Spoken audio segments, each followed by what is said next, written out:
Guys, so this is a very uncomfortable situation when I'm here next guy. Meaning, if he is able to extend... I was doing karate until I was 13, and I remember all my neighborhood was very excited because we're gonna watch live on TV the first ever Vale Tudo tournament in the United States called the UFC. Went to my house and I watched live, and then I saw how the Jiu-Jitsu is effective, and then that said, wow, this is the real deal, no more karate for me. So the next day, I went for a Jiu-Jitsu class and I never stopped. Even though my parents was watching, because they don't like too much of the MMA, they were also against me competing on the UFC. Because growing up in Copacabana, it's very common to do street fights, you know, and you want to be always the one that win the street fights. So I looked for the most effective martial arts. And then when I saw that with my own eyes, a skinny guy like Royce beating huge muscle opponents, so there's nothing in the world that can beat Jiu-Jitsu. Week 5, Class A, high kick, triangle. Work hard, learn your lessons, and then you get to the top. And it's not surprisingly that he's still at the top of his division up to now, all these years later, because he's so resilient. I think, yes, definitely purple belt was the turning point for me. When I started, just lose, man. I couldn't win nobody. And the Gracie Barra creed nowadays is no quitting attitude. And when the kids say that, you know, I remember myself, no quitting attitude. Over, you're gonna put him guard again.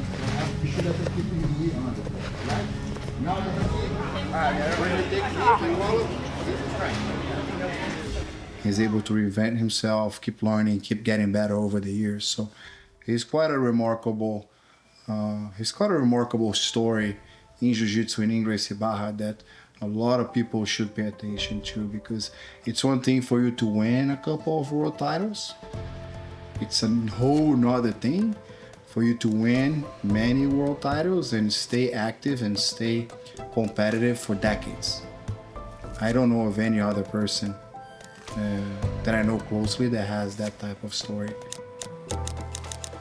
And if people pay attention to him, and hopefully through these conversations that we're having with him, we'll be able to better understand his mindset so we can all learn from him, not just from his Jiu-Jitsu that is amazing, but also about how he thinks, about his training, how he carries himself. Huge inspiration for everybody at Gracie Barra Jiu-Jitsu, that's for sure.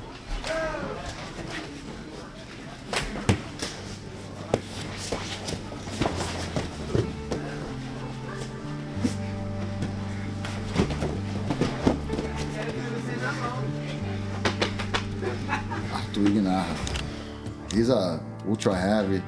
He won the worlds as a brown belt, and then he stopped competing as a black. But back on that time, he was super good training partner for me. Once you join Jiu-Jitsu back in the 90s, it was very common to have the taparia. Today you call the combat Jiu-Jitsu. So you do the regular training. After training, you have the taparia, and then it's like every day, every class we have that. So it was super common. So we already built on a different level of toughness. So it was normal for us to do the transition, not say transition, but together, Jiu-Jitsu and MMA. And then you add to that Professor Café's personality, few words, straight to the point, that made him a very unique fighter, that for many of us that were competing, they were part of the same generation, we admired a lot, and we all looked up to him as a good reference that made our entire generation of fighters better.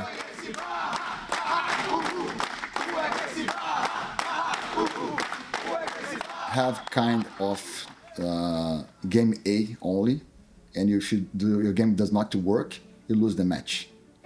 And then when you turn purple belt, you become more a complete fighter, so you have more options on your game. You can go bottom, top, it doesn't matter at all, and that makes you more reliable to win tournaments. I remember myself, I used to train at the Gracie Barra Matriz in Rio de Janeiro. So, and they have a big stairs to get to the last third floor where it was the training. And every day that I walk that stairs, I already start sweating. Not because of the exercise, but for what they expect me on the top, like 20 black belts in a row, all the toughest training that you can imagine. So it was amazing. Well, Café is one of the biggest ambassadors of Gracie Barra. So it's not surprisingly that he represents so well all of our three core values: brotherhood, integrity, development. So if you start with our first core value, brotherhood, in spite of being one of the greatest names of the sport, he has always put the team in front of himself. In many instances, I saw him proudly representing Gracie Barra as a competitor, as an instructor, as a school owner, and always being a person that chooses to be on the right side of the difficult situations that we have to go through as a team. Obviously, Gracie Barra has now 40 years. Professor Café has been fighting for Gracie Barra at least for the last 20 years. So you would expect somebody who's been involved with the organization for that long, through playing so many different roles, that he's been through many different cycles within the team. And what I've always observed and I've always heard from people close to him is that he was always choosing to be on the right side. And it's typically on the side of what's best for the team, he will support. But it's even more unique because when the person is very successful, either because they have an amazing school or they are an outstanding instructor or an amazing athlete, the path for them to follow alone is much more clear. And he definitely had a path to build his own thing, build his own brand, but he chose to stay with Gracie Barra, stay with his team, and help his team become the amazing organization that we are now. So that's where brotherhood stands out. And then obviously development, it just keeps getting better.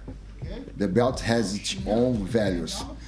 The belt represents your development. So when you get a new belt, you have to always change your mentality, whatever it is, always getting better. So when I got the purple belt, my mentality changed. When I got the brown belt, even better. And when I got the black belt, I couldn't even sleep. I remember the day I won the awards brown belt, and on the podium the black belt. So I went to sleep that day on the bed, the medal and the belt by my side. I hugged them.